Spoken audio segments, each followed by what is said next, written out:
right, lads, you are live. Awesome. Cool. Yeah. Well, Trevor, you are from One Idea, and I wanted to. I really should have prepped you on this, shouldn't I? You're just like, let's just roll with it. Just roll it. Let me know. So I want to talk today on a very specific kind of subject line, which is young agency and established agency. And I want to kind of be the young agency, right? Yeah, sure. Yeah. Okay.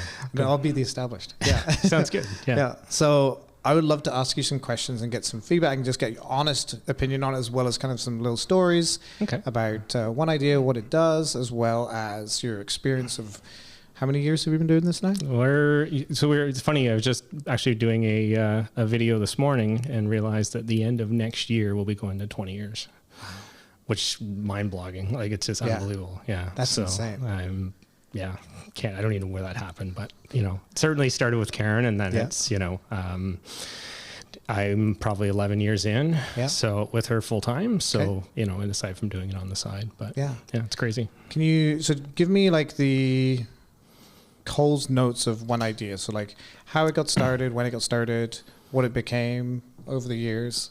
Yeah. So actually, interestingly enough, Karen and I, husband, wife, we actually moved from Kitchener-Waterloo to Kingston. At the time, it was an interesting transition in that we knew we wanted to come more this way.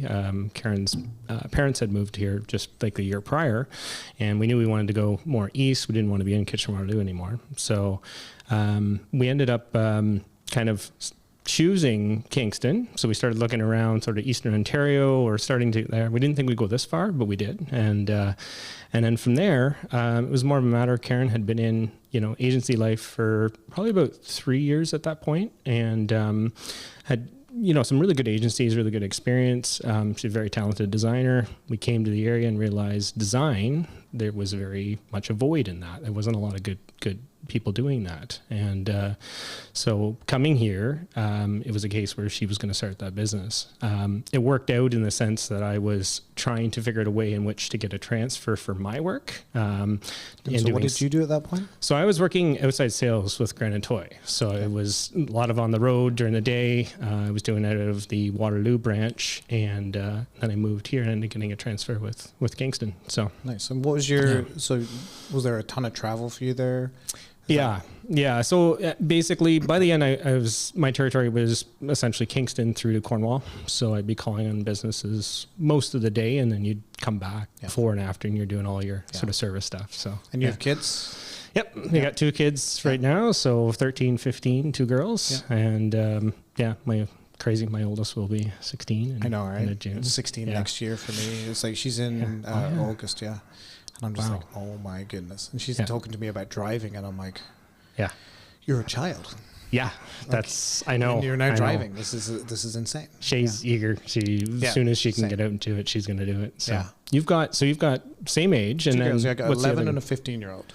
Okay, so the 11-year-old just a few behind. Yeah. Very neat. Yeah, and they keep me very, very busy. Yeah. I hear you. Especially 2 girls. They kind of have that kind of like.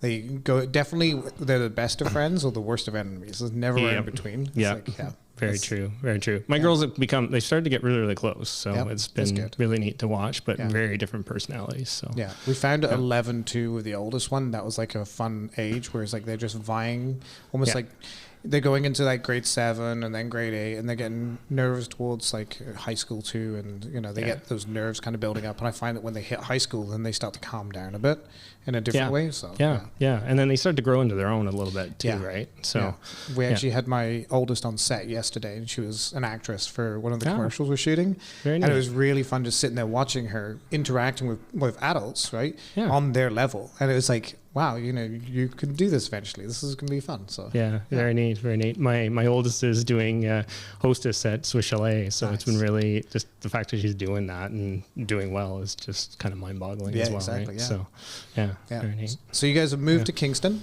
Yeah. You started up. Was it One Idea at the time? So at the time it was called Benum Design Studio. Benum, which is Karen's last name, and I guess that was sort of a lack of better name, as it just became that.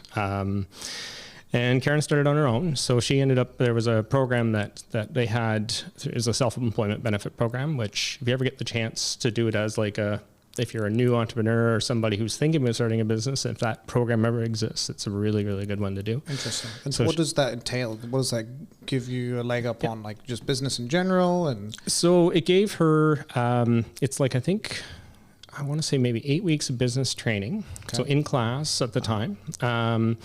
And so coordinated with different sort of expertise in different areas. They get to learn, creation of business plan and a lot of the other things that go with it. And then on top of that, while you're doing that, I think it's for up to a year, I believe it is, you get coverage, like unemployment coverage. Wow. So she got that coverage while starting the business. And that's clutch, because that first year is so hard. It is. Right? Yeah. For anybody starting up, is like, you're going into a void. Yeah. And you've got to like hustle like crazy, and you got to meet so many people, and you got to network. And like, that's the number one thing I'm training any kind of creatives that come to me and say, I need help growing.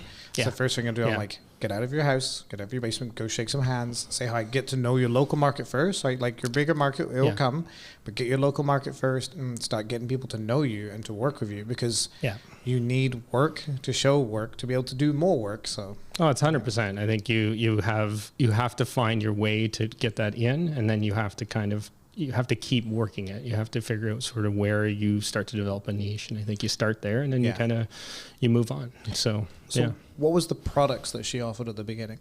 Main thing was branding was a heavy part, and graphic design was a big piece for that. So she's very talented graphic designer.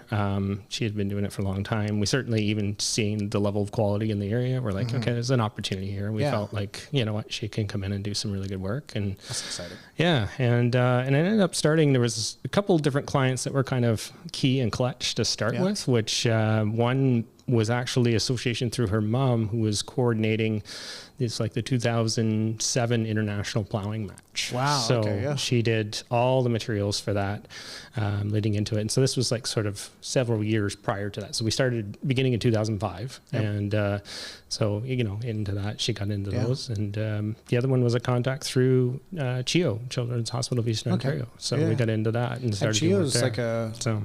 That's a really big unit, correct? Yeah, very big. So big comms team. At the time, was much bigger probably than it is now, I imagine. But yeah. So it was neat. So that was like the first year. So was it the same until you came along, or is there some natural growth? Because now you guys do websites as well, branding. Strategy, ideation. That's kind of, have I missed anything?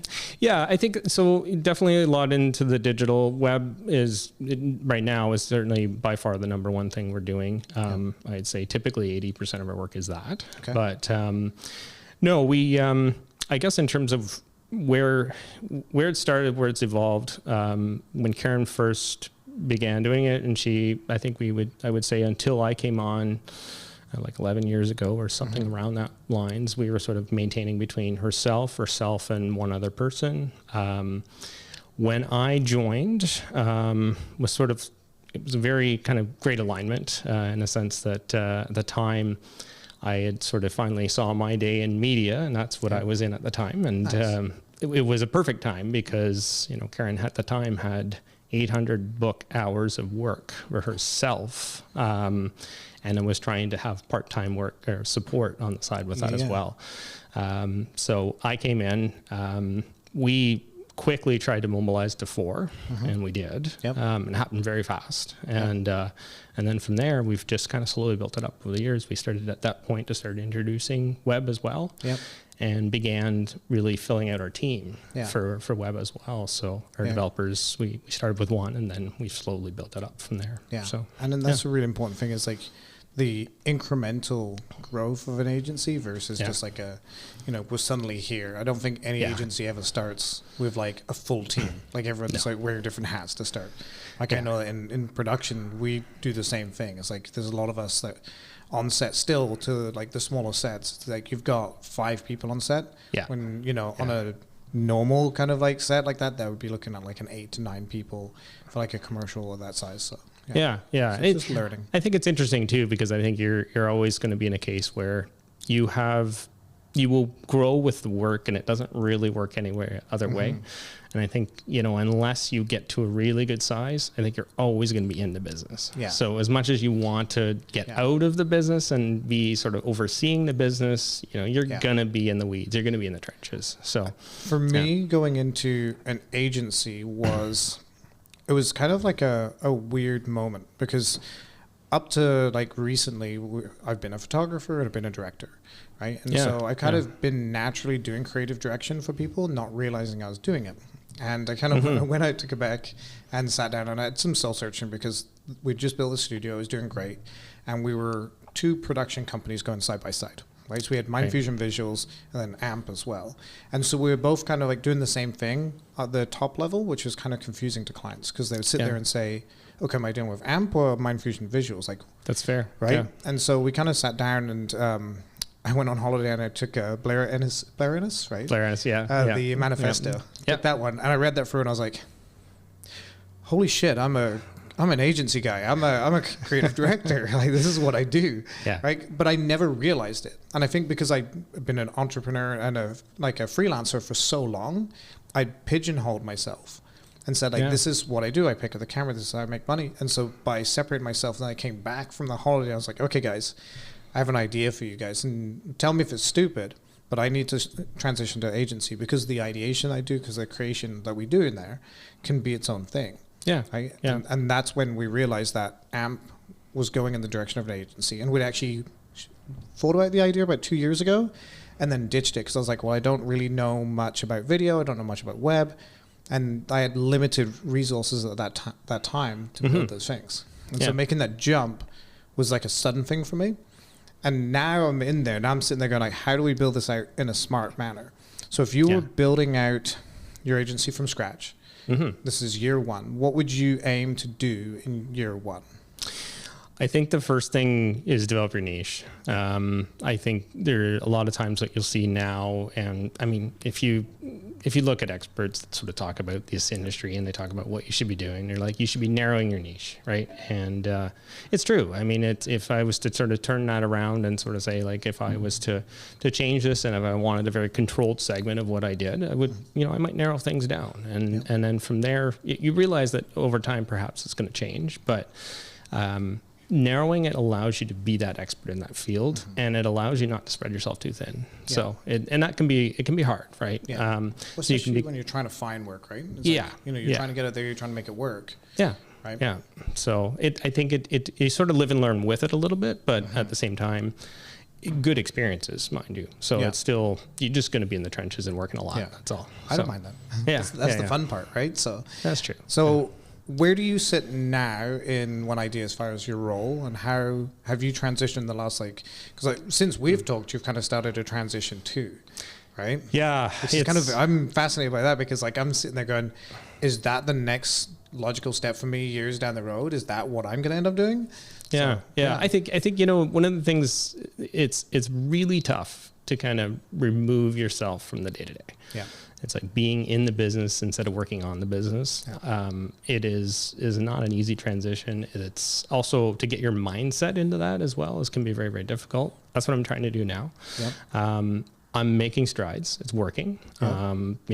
On Monday, I presented to the team our 2024 plan and said, okay, this is what it is. This is what we're going to do. This is what we're going to accomplish. Here's going to be your goals for the quarterly accomplishments. And so it's, that's been really fascinating, because you can look at projecting at what you're trying to do and realizing, what do I need to get in place to be able to do that? So aside from that day to day, the client work, the constant hustle and bustle of that, it's saying, okay, I've got bigger plans around the side of that. That's going to help contribute to the ongoing part of it. But I could tell you were changing when your videos started getting more consistent. Because I'm like watching your videos, I'm like, wow, this is so cool, because I love watching this way. So don't stop doing them. They're amazing, right? And like, I know it sucks getting up in front and like recording it. It doesn't bother me, but it gets easier, right? Like, that's the one thing that I tell all my clients. I'm like, what we're doing now is the easiest way to do video content, because you can ignore the camera that's right over there, and you can just focus it on like back and forth with a person. Right? That's the easiest.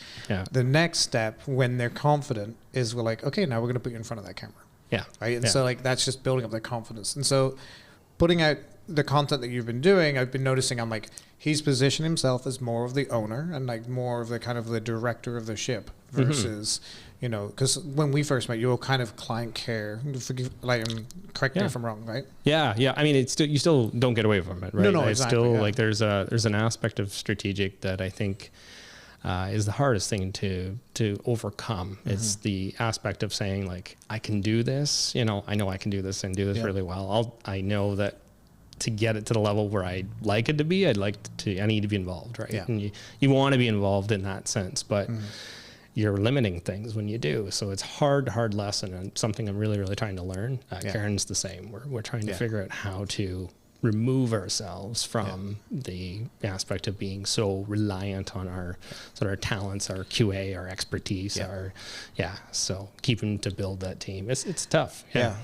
And you guys have built such a magnificent team, and like we were out photographing you guys recently, is like everyone in that team's amazing. Like they're all fun to work with, they're all fun to chat with, and like they're all just excited to be there too. You can tell that, which is like, that's huge. So how do you make an environment for people to not only thrive in, but also kind of grow in, right? Because I've noticed that too, is like from the time that I've known Dominique, she has grown as a person, right? Her project management skill sets, her expertise, it's ballooning. And even over the last few months, just watching her has been really, really exciting to see. So, I think the key we've always had, and this was probably the most interesting thing when we first started the agency. And I kind of getting back to that question about, if you were starting all over, what would you do? Having that set of values and ideals right from the beginning. What will I commit to do? What will I never, not do, I guess, in a project? And Karen had sort of set a standard for her quality, for her QA, for her expertise, for what she was putting out. She needed to have that, confidence in what she did. The other thing is being able to really understand your client going into an engagement. So like if you're starting to do creative, you really need to have a good, solid discovery brief at the beginning. And there's methodology that we still use today that has gone back from when she did that 19 years ago. So it's interesting because, and it was just a matter more that we've evolved it. We've just kind of grew it up a little bit. But the key, I think, otherwise, though, is when it comes to the team and what they've, which is exciting. It's nice of you to say that, they have that excitement, that they seem like they want to be there. They want, and I'm happy to hear that, because you never know for sure. No, right? exactly. But I think the key for me was, it's this matter of knowing that we're very authentic, we're very real with them, very transparent with how we do things, very idealism around a certain set of values and understanding and communicating those values. And I think as we lead into this year, our next level is to really have a higher purpose as well, meaning that, it's like, what are we trying to impact in the world? What are we trying to prove? And that's a new one, because it's, That's an exciting one. Because I know for me, like, when we started this, and Brady's like, well, you should do your own podcast. And I'm just like, well, what should I do it on? And he's like, you love to help creatives get better and to grow as entrepreneurs, but also as creatives. So just do that. And so then I started diving down, because every single podcast we do like a bit of a brand study on them. So then that way, when the podcast rolls out, it's its own living thing. And one of the things that we do is we talk about the personality of the podcast. And so mine is like, I want to champion people. I want to like take someone who's like built a coffee shop, right? Who's not Starbucks, who's not Tim Hortons, and then turn around and say, how did you do it? What are the things that you found?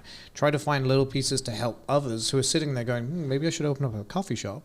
I want to be able to show those guys just like a peek at what they can expect, right? Like you and I both know that when you build a business, doesn't matter how many blogs you read, how many podcasts you listen to, it's never the same in the same way, right? But there are little pieces that you can pull from each of them, and that's what's really exciting. It's sort of like, can I show that in different kind of values? Because if you look across my guests, they range. They're not just in the creative field, right? They're all over the place.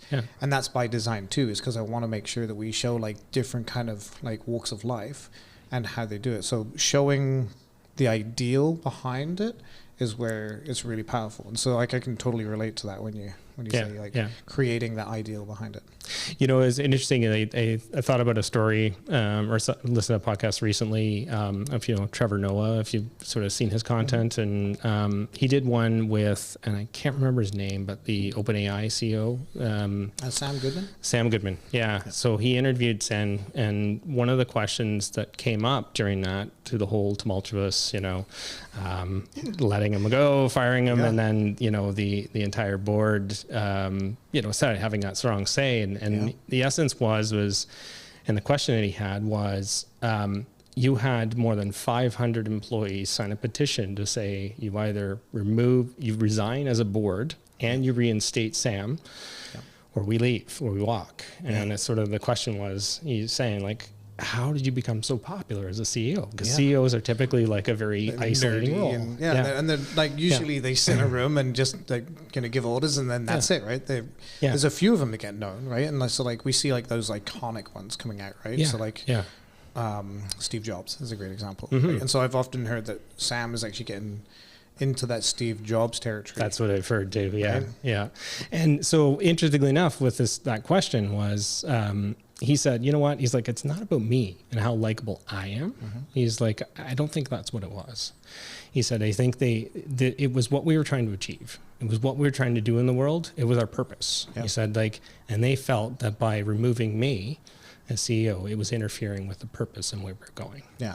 So it was enough to say that we were all going to leave, which is relative huge. to purpose. That's huge. Yeah. It's what a telling thing, right? So are Amazing. you able to share with me what you've discovered, or are you still on that discovery trail of where one idea's purpose is going to be? Yeah. So, you know, interesting. I think what we've decided to get back to the roots of is the essence of what we've always been really, really good at, which is design. Yeah. We've had an excellent design team. We still have probably one of the most solid design teams that I can think of all around this region. And I think it's something we've always held near and dear. The thing about design, and I think that people don't understand, this is kind of our aha moment, is to say that there is a lot more to design than graphic design. Yes. Especially now. And I think that people tend to believe that, you know, well, you know, you can use I can use Canva. I can use AI now. There's all sorts of different ways that I can do that. I can grab freelancers. I can do these things. And nothing to say that that's great and you're doing that.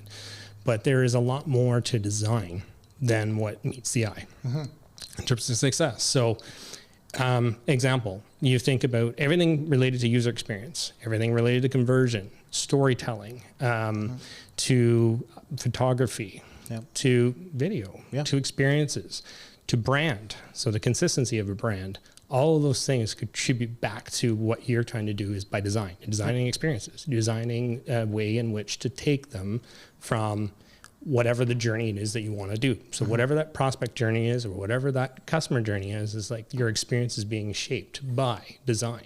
And so it's identifying the relativity to the fact that design is very, very important. And creativity is very, very important. So it's like we take someone like Katrina in a copywriting space and say, Katrina, you are a designer. Because you are designing storytelling. And that's a big part of it. So it's part of all shaped an experience. You're a designer. You're designing an experience. 100%. And I do not remember who said this, but this is one of my favorite ways of telling people about design. And it's a super simple one. I say, good design reveals intent. Yes. Right? I agree. So like a good door handle, you can open the door with it, right? A bad handle, you're going to look around looking for, right? And that's the easiest way of explaining it. What that means on a brand level is huge, right? It's that customer journey, right? So if we take our customers, like first off, we're super grateful for the clients we get. Right? You got to start at that 100% grateful layer first. And if your business doesn't have that, then find that. Right. So that's always the first thing that I look at. I look at how the employees are reacting to the clients and all that. Right. So if they're like, oh, this again, and it's like, well, you know, this is the work. Right. And so the brand story needs to reflect that. But then when you can take them on that journey, that is by design, right? Because then you're literally saying, when you walk in the door, you need to feel this way. Like the reason we have this set up like this is, we've got Christmas stuff going right now, but if you look past the Christmas stuff, we have it very modern, very chic, which is almost counter to the environment we're in. Like we're in a small town in Ontario, Belleville. Yeah. We have 56,000 people in our town. And everybody told us that this would not work in this town. Right? And we're just like, we beg to differ. I think that this is the way to move the town forwards, is to bring out some good design, good branding, to make people go, wow, this is actually a fun thing and this is a good thing. And all of those, emotions by design that come into it. Yeah, and I think a lot of people don't know what they can have if they don't know what's available. Yeah. And I think that, you can take an area like Belleville, Kingston, you name it. Like we're not huge epicenters, but a lot of, and to tell you, like a lot of clients that we work with is not even in that. You get like Napanee, Gananoque, like we've worked lots in those spaces. And we just finished doing a project together in Napanee, which is hilarious because like I didn't think any work would come out of Napanee, and that's not, I'm kind of bashing Napanee there, but I just didn't think that there was the business there to do any growth like that. And so like for us to walk into those environments and give them the best of our work that we can do there, that's exciting. And that's what I was saying to the team. I'm like, I want more jobs like that. Like, let's figure out how to, give this to our clients in those kind of regions. Yeah, I think it all comes down to value, right? Yeah. It's knowing and understanding what that value is and what it can get them and where it can take them. So if we're going to brand 101 here. So 3 words that represent one idea. Oh my gosh. Yeah. Be on the spot. Well, I think one of the key has always been there's an element of collaborative has always been a key part of it. Because that is what our team is and that's what we do. That's what we'll always, I think, commit to doing. When you can take the skill sets of different people, for example, whenever we make a logo, if we're doing a brand project, it is not just one designer. There's 3 doing it. So each bring their own individual perspective and their own concept to that. Wow. And then each do stylescapes and then bring it in. Yeah. Yeah. So we bring it in as a collaborative group, and then they, as a team, assess the options that are on the table, go back and, determining on where those directions are going, and then you pick. That's cool. So, and that Karen oversees that and then works with that to sort of say, okay, like I think, and it's a team decision. It's not just, Karen saying like, these are the ones that we should be pursuing. There's collective input. Yeah. So it gives perspective, because everything, when it comes to a creative brief and sort of what the project and the client is all about, it's a matter of sort of taking that past that and sort of saying, okay, like, everybody has an individual perspective. So let's break out of the box a bit. So, so that's number 1. Yeah. I would say over the years, quality is always sort of a key important thing, but I think when we say quality, it's when you say equality or equality, right? It's subjective, right? Yeah. So, for us, quality is in the details. Quality is in sort of understanding the client, but it's not just the client. It's the client's client. And it's funny when you look at that and you sort of say, like, who are you working for? It's like, I'm not really working for the client. I'm working for their customer. Yeah. Because that's the one I'm trying to bring in for you as the client. So I think that's one thing that's important to think of. The last one would be one that's been tossed around and we've been using a lot in our sort of positioning and who we are. This is more of a USP kind of thing, which is conversion. So really understanding the aspect of what we're putting together with intent. So aside from when we talked about design, and that is one aspect of design, I believe, is every component of how you're building something, whether it be a website, a landing page of a website, whether it be other materials, traditional materials, print, for example, they all have to have sort of very thoughtful intent of how we're drawing them in, how we're building up their interest, and then encouraging desire and action. So in thinking about that, and then what are those actions? What's the journey beyond that? So that's, it's not easy thinking, but it's definitely, I think that's kind of where there's an aspect of value and positioning that it takes it. So, so that'd be my 3, I guess. That's awesome. Yeah. It's very interesting, and so I kind of know the answer to this already, but I would love to hear your kind of point of view on this. And so a lot of the people that listen to me right now are creatives, And so a lot of them also are getting into working with agencies. Yeah. So what is the best way to get an agency's attention as a creative out there? So like obviously a lot of these freelancers or like small groups like our own is like, how do we get in front? Because I was trying to think back to how we first connected. And I think it was through, word of mouth. If I remember right? Yeah. So I think you designed Megan the work. actually, I think Megan had the connection to you through. Yeah, exactly. Yeah. So I kind of had that kind of like Yeah. natural symbiosis, we call it, right? It's like, Yeah. it's like, oh, this person, this person. But so how does someone disconnected from that get in front of an agency and just get the agency interested in what they're doing?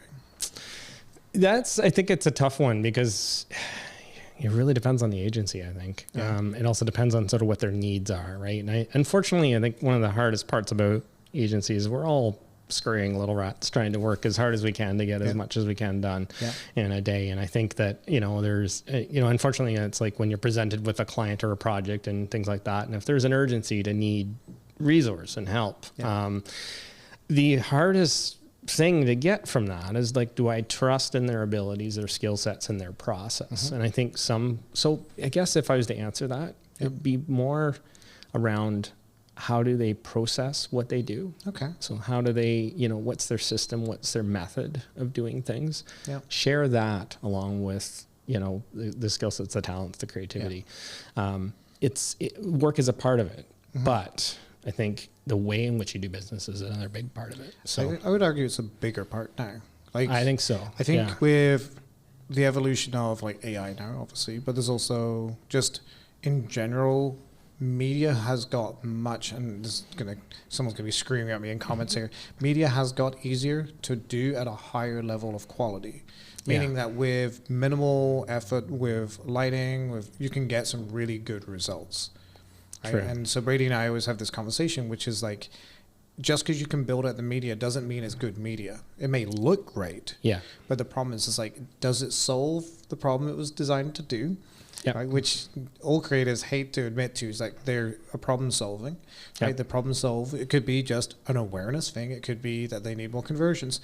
Those are still problems that they need to solve, right? Definitely. Do that. And I feel like that's the one thing I love to see is like if a creative can come up in front of me and say, yeah, I made this logo for this person that does this because they're in this industry. That's more exciting to me than someone comes and goes, check out my logos. Yeah, and I think, interestingly enough, I think also it's probably layered with the aspect of really knowing the customer they were helping or the prospect they were going after. I think one of the things, the most striking things that I find with all creatives, I think, is that disconnection of really understanding the persona of who you're trying to help and to really understand what their motivations, desires, pain points are, and sort of how to work with that, how to amplify that problem, how to build up their interest and encourage them. And so some of your choices, a lot of your choices are going to be very contingent on that. So you're not, again, like kind of getting back to the customer. Sometimes it's not, there's an aspect of representing a brand, absolutely. But there's an aspect of representing that brand to the consumer you're trying to bring in. I remember we had a client years ago, a client we've been working with for years in the tourism space. And interestingly enough, they had this website, and we had first, got it. It was inherited from another, developer that did it. The entire experience of the website was black. Everything was completely black. Very, very dark and moody. Yeah. I'm going for tourism? For tourism. Yeah. I'm like, is that the kind of message you want to get across to a tourist? We're a very dark and dreary place to come. Yeah. I mean, without going too deep into color theory, like I'm sure most people can imagine that for a second and just go like, that's not going to work. It didn't make a lot of sense, right? No. So we changed it, and I mean, immediate results. Like it very much helped very quickly. So, So how important is, in 2024, how important is a website? How important is a logo? Like, is their importance going to be heightened, or is it going to be the same as what we have seen in the past? Like, what's your kind of like crystal ball? We're going to do some crystal ball work here. Oh, of course. Yeah. So no, I think website, foundationally, I think is very important. I think that it will continue to be very, very important. It's the sort of epicenter of everything you're doing digitally. But it's not just digital. It's sort of any way in which you're going to be found. So I don't think that's going away anytime soon. brand, like as in logo, I think logo has a less degree of importance as it used to. Wow. So Okay. I believe it's more around the entire brand Yeah. than it is about that. I think what tends to happen and had traditionally happened, and I mean, hey, we were doing this, years ago, we're trying to simplify more and more and more with our logos. Yep. These heavy combinations marks with a lot of illustration into them and very dense in terms of that. It's not sort of the way to go anymore. It's not what's going to capture the attention. It's sort of everything around that brand. So it's not just the logo. So do you see the return of those more illustrative logos coming back though? Because everything I've seen so far, like I've seen a couple of larger scale, and I'm blanking on the names of the brands, but some larger scale brands have actually been switching away. And so when I saw it, it was quite, I was like, okay. So before it was like, this would go into print or this goes into a screen. But the problem is back then, the screens weren't that great. Yeah. Right now, that monitor has less resolution than my phone does. Right. So like now we've got this pixel density that we can reveal these very intricate things. Do you feel like that's going to be making a comeback as the technology is getting better? Or do you feel like just people in general just want more identifiable versus... I think identifiable, in my opinion, is where I think it goes. I think it's not to say it's the lack of like you want something that's quality, but like I think something that's kind of very primary or very sort of like simple in terms of design. Well, I think it has a lot of merit, a lot of value. Yeah. And I mean, I say that under the vein that sometimes, when we're in our work and we're doing things like we aren't as simple as we could be. I like to be sometimes, but the key to me, I think that's lost in the sea of digital right now, especially digital, is that everything's different. Yeah. There's so much stuff out there, well over, I think it's over 50% of content that's now being produced. The prediction is it's AI. Yeah. So think of that. We just doubled. Insane. Yeah. Which is insane. Because I mean, it's insane. Yeah. If you think of, and I'm trying to skirt around AI, but we're going to have to talk about it eventually. The sheer magnitude of AI-based content is just, there's no way a human can actually understand how large a scale that is. Yeah. Right? So, and especially when it comes to like any kind of media, it's just, there is a lot out there that even like well-versed professionals are missing out. They're like, okay, that looks great, but then not realizing that's like, what's behind it. It's AI or whatever. So like a great example is the other day, my wife says to me, she works in the school board, and she's like, I have a really weird question. Can you illustrate two mice having a sword fight with pens? Yep. And so I'm like this? And she's like, oh my God, that's perfect. Done. Yep. But this, like, it was like a CGI rendering. Kind of good. Yeah. And I'm sitting there and I'm like looking at it. And I'm like, they've even got like subsurface scattering through the ear. So like when the light hits the back of the ear, you can see through the ear on the mouse. And I'm like sitting there like, that kind of detail, and all the fingers are there. Well, it's like, this is the new version of DALL-E, right? Coming through ChatGPT. And it's like, it's just that good. So in a world where quality is instant, right? Story becomes so much more important. I absolutely agree. I think that, that's the one thing that I don't think we're going to see in the near future. I think certainly there's still a lot of aspects of experimentation with AI. And I think, for the next 5 years, I don't think that's going to change too heavily. I think there'll be some great evolutions over the next 5 years, but I don't think we're going to get to a point where we're in a whole new reality with how it is. And I don't think that it's going to end up being the primary service provider of what we do. But it comes back to how important storytelling is, and unique aspect of what you're telling, I think is the most important thing. So I don't think you can get it. I think that's going to be a tough one to ever replicate. And I don't know if we'll see a world like that. So I'm really curious to see, because like right now, I'm always telling people like, we embrace AI on a human first basis, right? So like we'll go in and we'll create stuff as a human first and use it to kind of like inspire or do that. But then we never usually end up with it. We usually end up with our version of it. That's right. Right. So we kind of sit there where AI is really helping out on the production side, storyboarding. Yeah. Right. Because you can quickly storyboard stuff, because at our level, storyboards are a luxury. So being able to create that for our clients and sit there and go like, this is what we're going to shoot. That's massive. That'd be huge. Yeah. Being able to come up with concepts quickly and then really refine them is amazing, right? So that's cool. the one part where AI really plays in well. That being said, the good input is always going to be needed, right? So you still need to have that input, right? So like two mice fighting with pencils or fighting with pens, that's mediocre really for what you need, right? But if you're going to go into it in depth, then you can get some of those much better results. But then you've already done that human part of it, and it's that person that's actually inputting that data, right? So it's kind of like a weird juggling right now. It kind of is, yeah. I don't... It's always very difficult to predict where it's going to go, and there's so much noise in the marketing industry right now around AI. It's like every you can't skirt a podcast or anything without hearing AI, right? It's like, oh, we're all talking. Yeah, exactly. And here we are talking about it again. But where I think the most important thing that I think people can do right now in the creative space is make sure you become a strategist. Learn how to be one, because your level of input will very much matter to the level of output you get. Yeah. And you got to remember it's black and white, and you got to remember that 5 out of every 10 things that you get from that may be not truthful.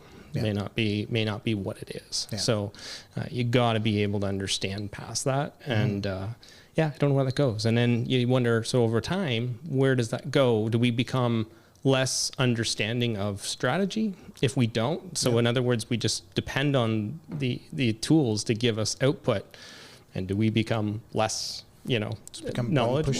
We're just button pushers, and then you start to lose the quality, I think, over time, because you're not sort of thinking about how to strategize around that problem. But it's also going to be a snake eating its own tail eventually.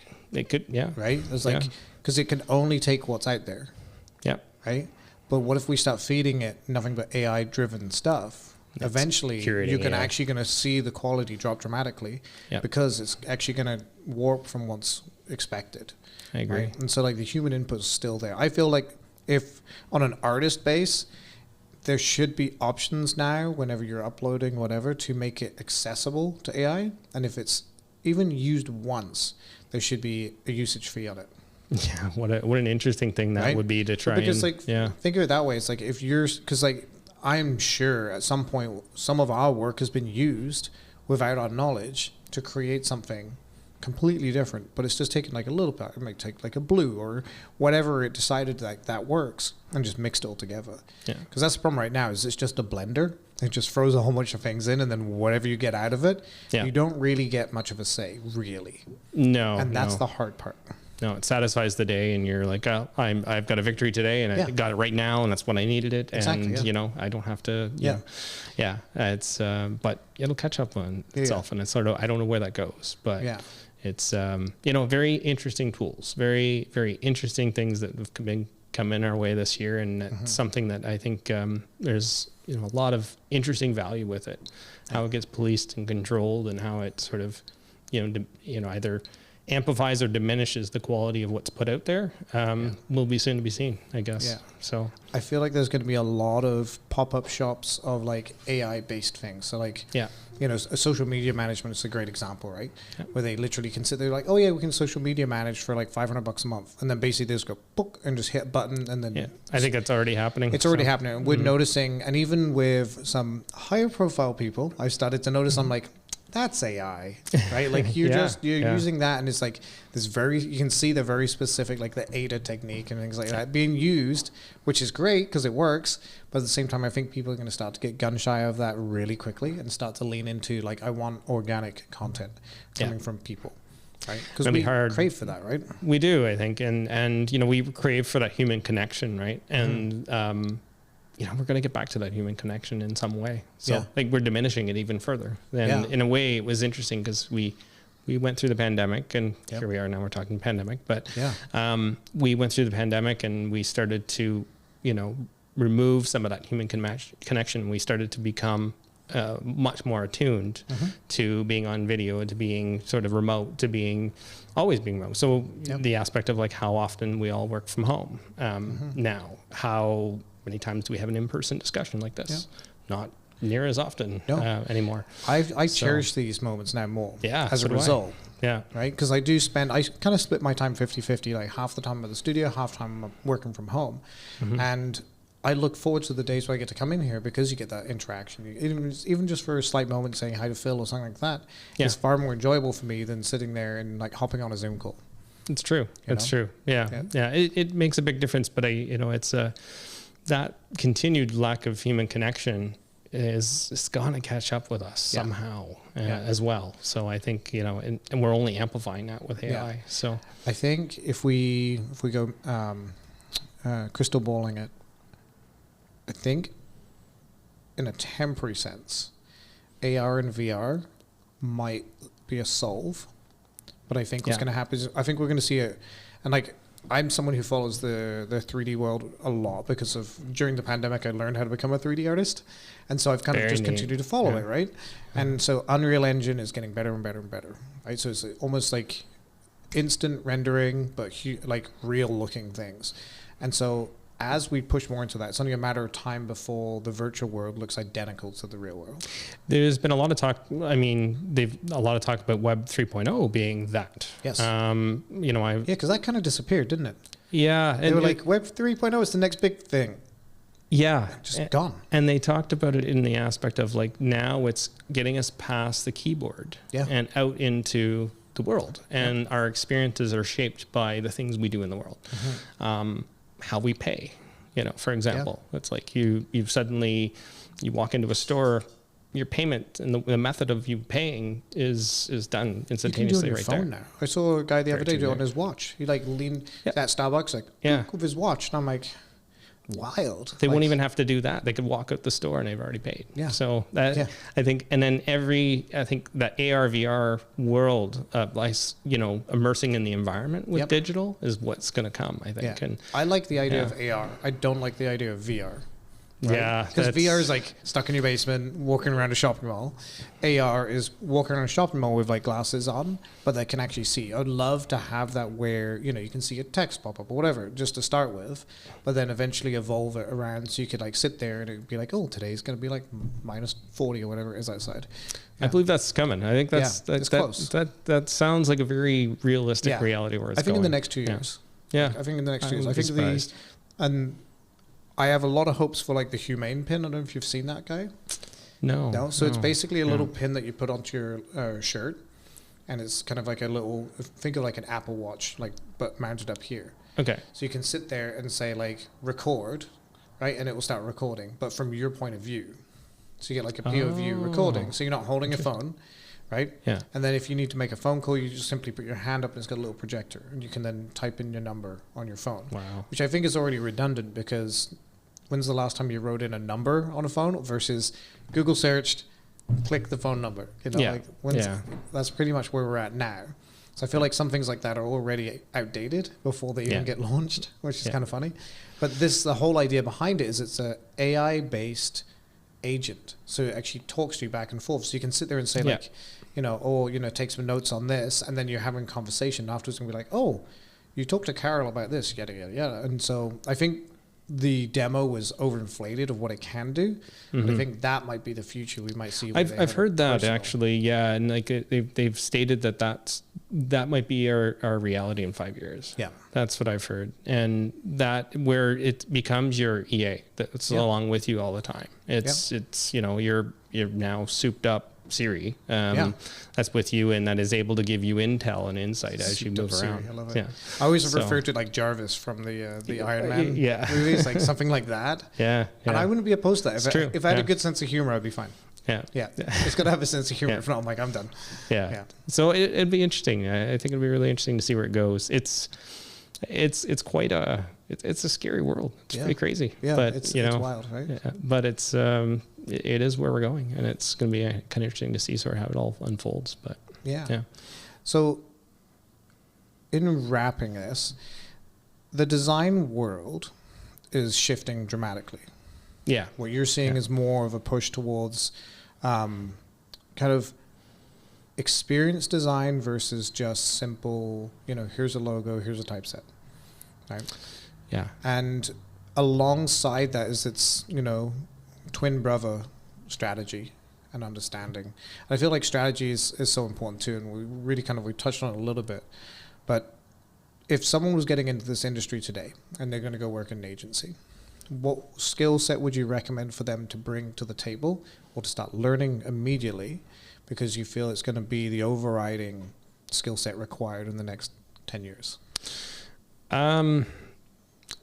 I definitely think there's always going to be an aspect, certainly, of digital strategy when it's related to other sort of services. So I think in the essence of and we see this now, without sort of our future and where things are going, it's like they want the marketer who happens to be a graphic designer, who happens to do video and photos at the same time while they're at it. The jack of all trades that will do that. And by the way, you can be our marketer that does the strategy and all that kind of stuff. I think that where it comes back to is, I think, the aspect of strategy and understanding as a creative, you are a strategist. Yeah. And it's interesting because you're kind of built for it, actually, in some ways. It's just a matter of sort of understanding the environment around you and understanding sort of the skills and the training. So I think as much as you can, absorb in terms of digital and digital understanding and digital marketing, I think is going to be helpful. And I say that as we've been so forward thinking and future talking here that, I'm talking about digital marketing. That almost sounds old school now, right? It does, yeah. I think it's just marketing in general at this point. But it is. It is marketing in general, yeah. But it is very important, I think, in the aspect of really understanding the foundations of a lot that goes with that. To me, the most important thing that I see when it comes to any kind of journey with digital is understanding what value you're putting up first, and understanding that the person on the other end doesn't want to be sold to. No. They want value. Yeah. And the game keeps upping. So you've got to be stronger and stronger and stronger. And I think it's, there's one, for example, one offer. I actually followed through on a digital offer once, just something on Instagram. Yeah. Probably did this about 8 months ago. Okay. And it was a free book. Okay. Just had to put my email in there. Free book. Yeah. Delivered. Oh, like a hardcover, not ebook? No, hardcover book. Yep. Yeah. Now he's got you on his email list. I'm on the email list. Yeah. And you know what? As old school as that sounds, it worked really well. And you know what? You build receiving that something physical too, like that. Oh my gosh. That's unheard of these days. It is. Yeah, right? It is. So, one of the things that we've been very much, working with our clients, especially when it comes to like funnel building and some of the aspects that go around that, is how much value are you putting up front? Like, recognize that you have, and this isn't a new concept. This has been around for a while. Yeah. If you want to get their attention, you got to put something out that's really going to be juicy, that they're going to want to get involved in, and know that you got to have the right cadence with your conversation to keep them interested, keep them excited, keep adding more to that, and recognize you're not selling anymore. No. You're definitely building up an audience, an affinity to the brand, and oh, by the way, maybe you'd want to work with us while you're at it. So exactly. Yeah. So I think it really comes down to that. It's a hard concept to understand, but most still, when you see ads, when you see anything out there, their first inkling is to sell. Yep. And so what can they get out of you? Yep. Yeah, the ones that stand out are the ones that are giving 100% value out, and they're willing to advertise it at the same time. Yep.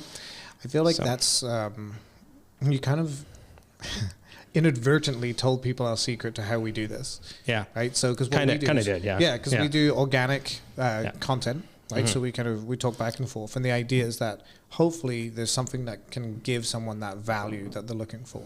Yeah. We then take that, and then we use that and cater that into our actual kind of like outboard advertising. Yeah. But we're getting to the point now where we're thinking about using the organic content as the advertising. Yep. So actually just kind of like repurposing it and using it as that. And that's just because it doesn't work the other way anymore. Like, I find that people are very aware of being sold to. And especially because like those little group of people called millennials literally don't have any loyalty when it comes to brands. No. And they can smell a sale a mile away. Definitely. Right? Definitely. And they're like, no, right. It doesn't matter what, even if it's a good sale for them, they'll walk away, right? Like Gen Z and, Gen X and the Boomer generation, enjoyed that process. They enjoyed, because they're like, oh, you're thinking of what I like. Yeah, I'll buy that, XYZ, right? But the millennials are like, nah, I'm good, bro. And it only took 2 seconds to make that decision, and they're moving on to the 600 other things that are now hitting them up. Exactly. Immediately. So when we go out to put the content out now, we always have an overriding question, which is what's in it for me, but not for me, but for the audience. Right. So 100%. When they watch it, it's like, what are they getting back out of this? Right. Because without that, you have no content. Yep. Right? And I'd argue any aspect of your marketing should be following that now too. Yeah. Not just what you're putting out in ads, not just in anything. Like any website we create now, we always sort of say what's in it for me. As the customer, and the positioning of your language and your content and your structure of your site is 100% all about value to them. And nobody cares. Nobody gives two shits whether you had 30 years of experience and whether you're really, really good at this. And it's like everybody else is saying the same thing. So exactly. There is no patience for that. No one at any demographic has patience for that anymore. Yeah. So it's 100% about what you can do and how are you telling a clear story while you're at it. So, I think it's important. So one of the things that was interesting, we had, at the time, we've been doing this for years. We did this, I think we established this probably 10 years ago, over 10 years ago now. We developed a campaign for tourism for the Thousand Islands. What we've been offering, and we did this for 6 years, and then we kind of came back to it a second time. I think another like a year or two of that. And we've done it with a few other clients as well. We gave away an island for a week. That was we did a contest. That's insane. Yeah. Just the concept rental of an island. Yeah. That's really cool. And what was interesting about it, so all of our ads, all of our content throughout that campaign, throughout the year, is to enter this contest to win an island for a week. You don't know who we are. You don't know what the Thousand Islands is. You don't know anything about it. But it's like, oh, that looks cool. Yeah, I'm going to do that. So they go to the landing page. The contest entry has a whole bunch of things we're going to ask you. And so it's an aspect around like who you are. So all the basic things about name, address, all that kind of fun stuff. But then also it's like, how many trips do you take in a year? What kinds of things are you interested in when you travel? So you're asking those questions, and now I've suddenly done a survey while I'm at it. So now I know what people like. So and it worked so well. We've grown, that audience over the years has grown dramatically because of that. And a lot of them all opt in for ongoing newsletters and things like that from us too. Wow. I think we kind of went from that being sort of ground zero, no audience, no traffic to a website. I think we were over 200,000 visits when we finished. Doing that, we had, I think we're up towards about 30,000 subscribers to mail. So much so now that's like you can't let go of that important asset. Exactly. So, well, you built a funnel. And you built the funnel, turbocharged funnel of that. Yeah. That's pretty insane. And we do traditional stuff. Like our client would want to do like a Globe and Mail ad buy or things like that. And it's like, okay, we'll do that. And they would have some of their best click-through rates and success on those ads from any other advertiser they ever did with. Because, it's because you're offering a free island. That's why. Exactly. So it's funny because one of my clients actually did a competition but didn't collect anything from it. And I was sitting there, I was like, oh no, guys, you should have at least done some rudimentary collection, right? And they're like, oh, we'll just do another one back to back. Is it a faux pas to go back to back? Because I in my gut, so like I always tell people, I'm like, I just know people really well.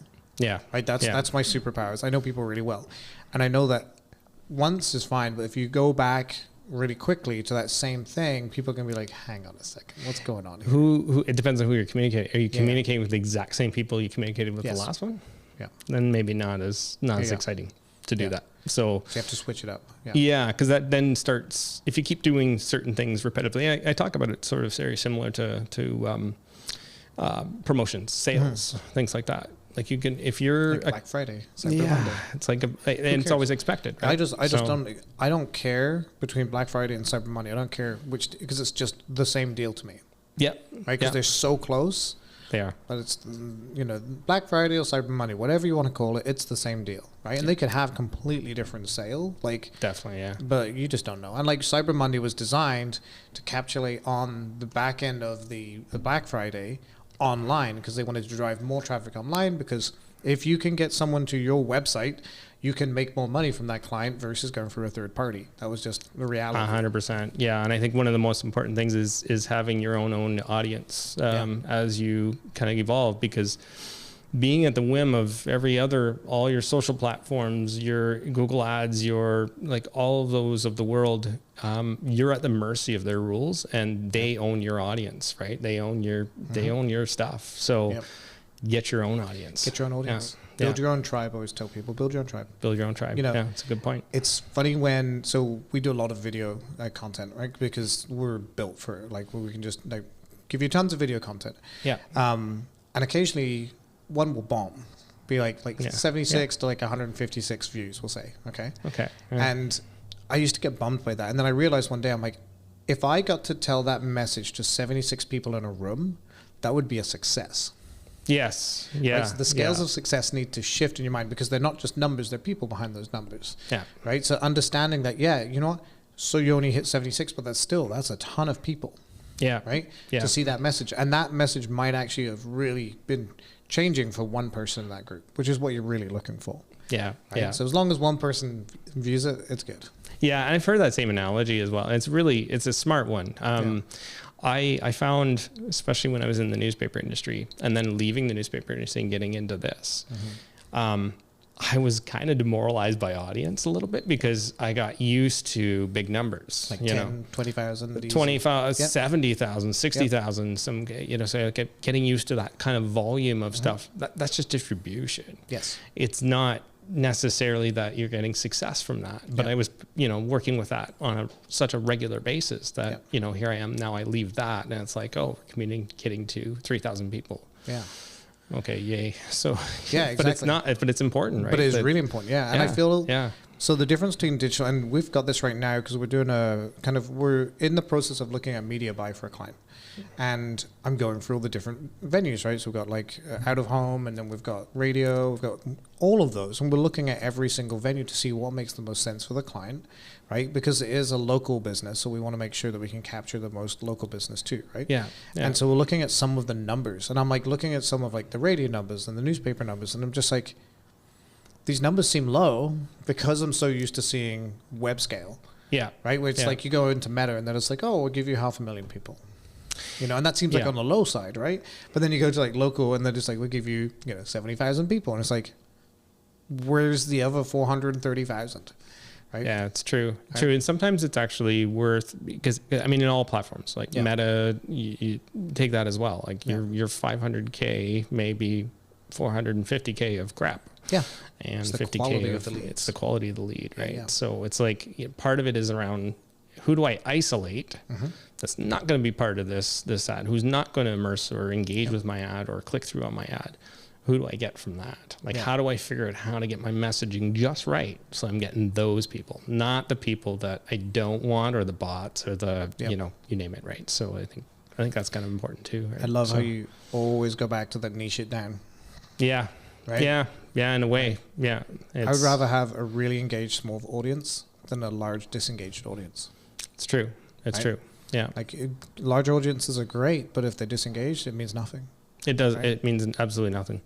Yeah. Some of the worlds, a bit, the PR worlds, the ad worlds, like, agencies, they've, hang their hats on impressions and views and, all these things for years, these astronomical physical garbage numbers that really don't make any sense. It doesn't really give you any value. And it's watching some, other agencies and competing different that are in sort of that ad or PR space, for years, they would hang their hats on going and presenting to this client and sort of like, we got 10 million impressions and we did this. And it's like, 10 million impressions means a whole lot of garbage is what it means. If your conversion is 0.0001%, it hasn't what are you doing? Cost of the campaign. That's right. Exactly. So it's like, what are you doing with that? And so I think, very much anything you're doing now, I think it's like, how do I create that value to realize that I've got an audience there?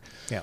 Because you don't have an audience until you get the audience. No, exactly. Yeah. And like, that's the hardest, like by far the hardest thing to sell to clients, which is kind of funny that we're selling it to clients, but the the value of giving things away for free Yes. is like, they sit there and they're just like, but I don't want to give away my knowledge. I don't want to give away my XYZ, right? It's like, Yeah. but you don't understand.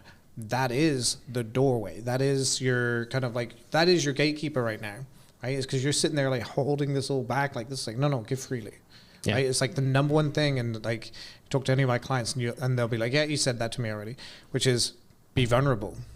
Which means you're going to put yourself in a vulnerability where, you're going to get the people comment and you're going to have people turn around and be like, oh, you're stupid, you're wrong, or whatever.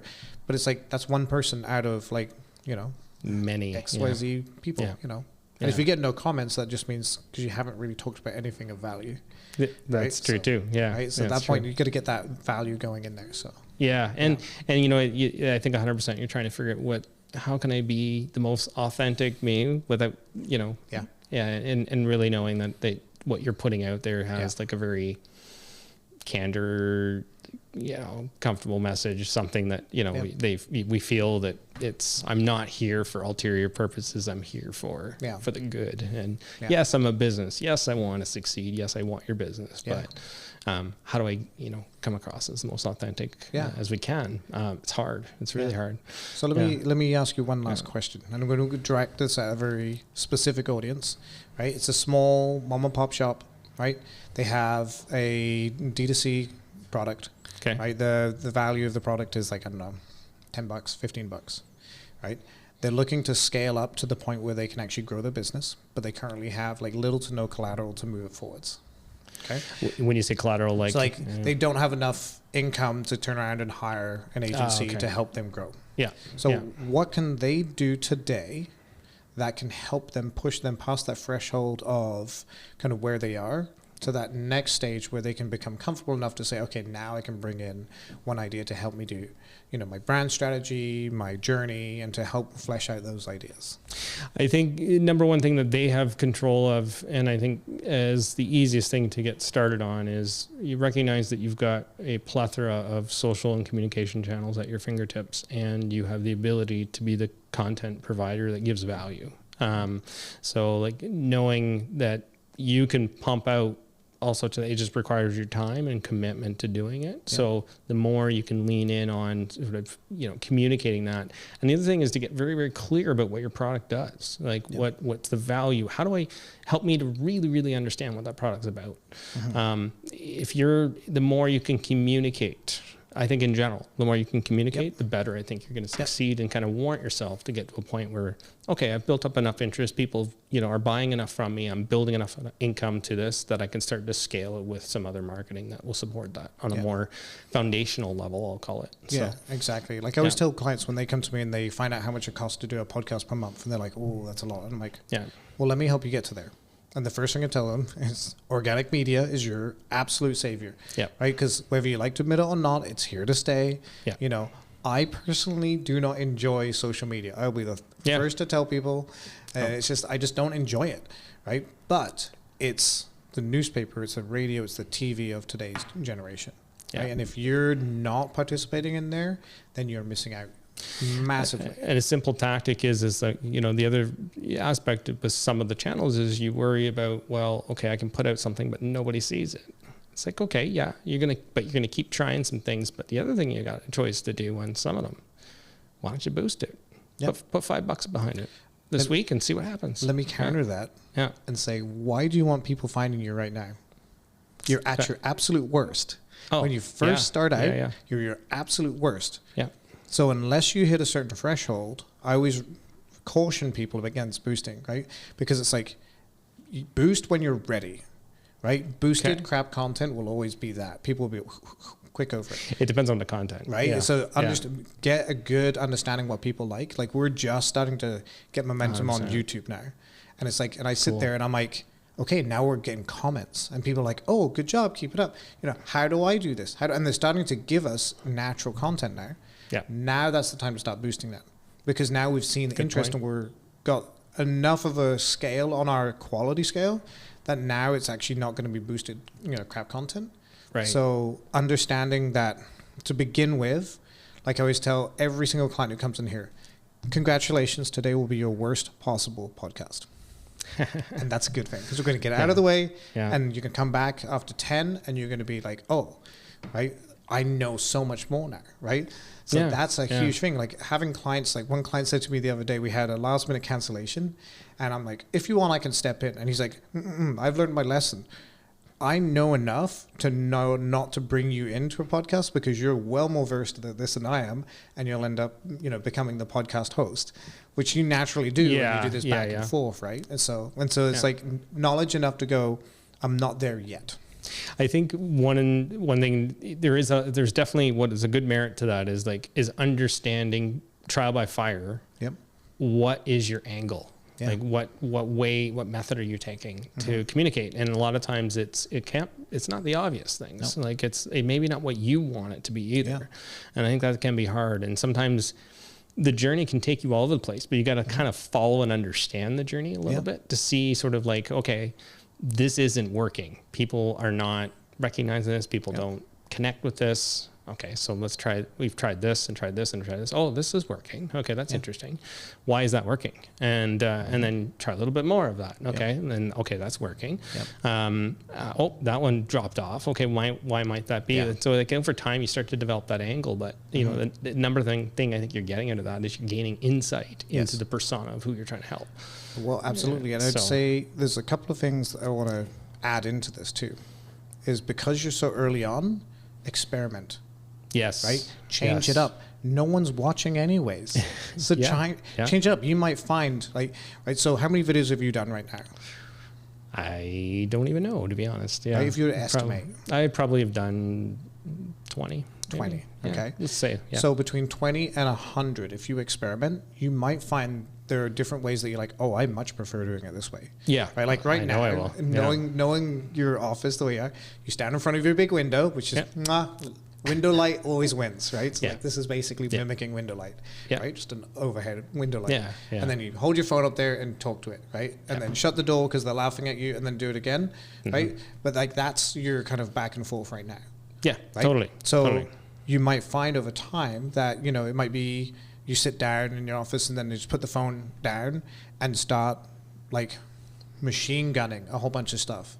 Yeah. And then over time, you're like, well, this worked out really well because I could sit there, be working away, doing work, and being like, and another thing, like just doing that. That'd be cool, yeah. Right? And it's like experimenting with those things early on is easier because when you're established, there's an expectation. And if you suddenly change up at that expectation, right? This is why I say to people is don't boost too early, right? Because if you're doing something you hate and you move it forwards and you're always like, oh, I got to do this. Yeah. Right? Yeah. When you get to 100 videos, you'll either love it or hate it. Right? True. Yeah. Right? And that's the thing is you get to that point. Like I know we've been doing this for, what's this, episode 7? It's got to be close. I think this is episode 7 for Amplified. I don't have a number. Okay. So they say that on average, podcasts only last 3 episodes. That's it. Victory. The top 5% are 21. So I have a goal in my mind. I would just hit 21. Yeah. Right, if I can hit top 21, I'm in the top 5%. How cool is that? Yeah. Right? Yeah. But like we're already at 7. And so the things that I've noticed is just you start to realize the things that you enjoy and you don't with that much scale. Yeah. Right? So like I used to monitor, like try not to swear in front of the camera. I was just thinking like if my kids are watching, I'm like, they've pretty much heard everything on the playground by now. So like if they hear me swear at a podcast, that's just who I am. Dad said it. But Dad said it. Yeah. Must be okay. It's kind of interesting. Yeah. So, no, maybe that makes me to do it now. So, yeah, exactly. Yeah. It's like, I think it's a good point what you're also saying with that, because I think one of the things that's really interesting about, like, if you think about running or thinking about anything in terms of like fitness or whatever else, and you're not going to start training to run for a marathon. You're not going to walk out day one and be like, okay, I'm going to show up the race and I'm gonna run. I'm gonna run. You're gonna practice it. You're gonna some of those first runs that you do are gonna be horrible. Yeah. And you're gonna be awful. And you're not gonna get anywhere close to your goal. It's gonna be ugly. And it probably will be ugly for a while. But the more and more you get the miles in, to get the reps in, the better you get. Yeah. And I think over time you start to learn also how to manage it, right? Yeah. And along with that management, you learn the tools that are gonna help support you do that. Mm-hmm. It's no different, really. Have I told you my marathon story? Is that what you're I think using? no, but I remember you telling me about this story. Yeah. Okay, yeah. so a quick recap of my marathon story is Actually, that was very timely. Actually, I'm glad I brought that up. Yeah. So my marathon story was, I noticed one day, and I can't remember where it was. I think I was at the old production house I was at. I was going up the stairs and I got out of breath. I was like, oh, this is kind of weird. You know, I was not that, how old was I? Maybe 35? It was 2016, 2016. So 2016, count backwards, I was like, yeah, 7 years ago. 7 years ago. So I was 35. And so I was Okay. like, I can't be that unfit, right? So my brother-in-law was coming down, and he's 10 years older than me, but he's kind of like the similar kind of like, but he does a little bit of biking. At the time, that's kind of what he did, and a lot of hiking. Got it. And I said to him, hey, let's go for a run. And he's like, from who? And I'm like, no, seriously, let's go for a run. I'm like, we'll do, I don't know, like a 2K run, right? Get out there and do like a long run. And he's like, you know how far 2K is? I'm like, yeah, it's pretty far, right? And so we started running, and I caught up to the loop, and it's like, oh man, like, felt like 1.5 kilometers in. I'm like, I'm exhausted. I had to stop, right? Mm-hmm. Catch my breath, on we go. And then eventually finish this 2K run, which turned out to be a 1.5 kilometer run. And it took us forever, and I was exhausted. Yeah. And at the end of it, I was kind of like, man, I'm really out of shape. Yeah. And so, you know, got home, we're chatting, and my family were making fun of me a bit, right? And so I'm like, you know what? I'm going to run a marathon. I'm going to sign myself up for a marathon next year. I didn't know this is where the story. I remember you telling me, but not to this So level. then I'm It's like, pretty okay. funny. So I, you know, go online. I'm like, okay, so we're going to sign up for a marathon. Then I looked at how far a marathon was, and I was like, who the fuck runs 42.2 kilometers? Like, what psycho does this? And I'm like, okay, what's next? Apparently you do now. Is what it is. I've done it, yeah. So, and then I was like, down to the half marathon. I'm like, done. I'm going to run a half marathon. Yeah. And so then from, it was like October when I started to April, I did nothing, but that was my sole goal. It was like, just get over that finish line. It didn't matter about this pace. It didn't matter about all that. It's like, pick a speed, hold a speed, and go. And it's true what you say. It's like when you start getting into the habit of putting on those shoes and running, right? And that's the key to creativity, to business, to anything. It's like consistency will always win. Yeah. Right? Yeah. And I think the other thing with that, again, taking lessons from fitness, we'll say, and that running experience is like if you walked out and said, I'm going to run 10K on day one, and I'm going to keep trying to run 10K, you're going to stop pretty quick. Yeah. If you go out and you say, I'm going to run 2K, which is very achievable and very like, maybe even start with one. It'll still kick your ass at 2K if you've not been running before. Exactly. You did a month at 2K, then you're going to graduate yourself up to something more, and you're going to be eager to want to keep going, keep on building. And I think that's probably true to marketing into business as well. Is like if you kind of have to pace yourself if you're doing it for the first time. Don't go for gold on your first attempt. You kind of need time to build up that muscle and to kind of build up that sort of, just having that understanding, that feeling for being able to how to handle it. So, I think it's a very good point. So, nice.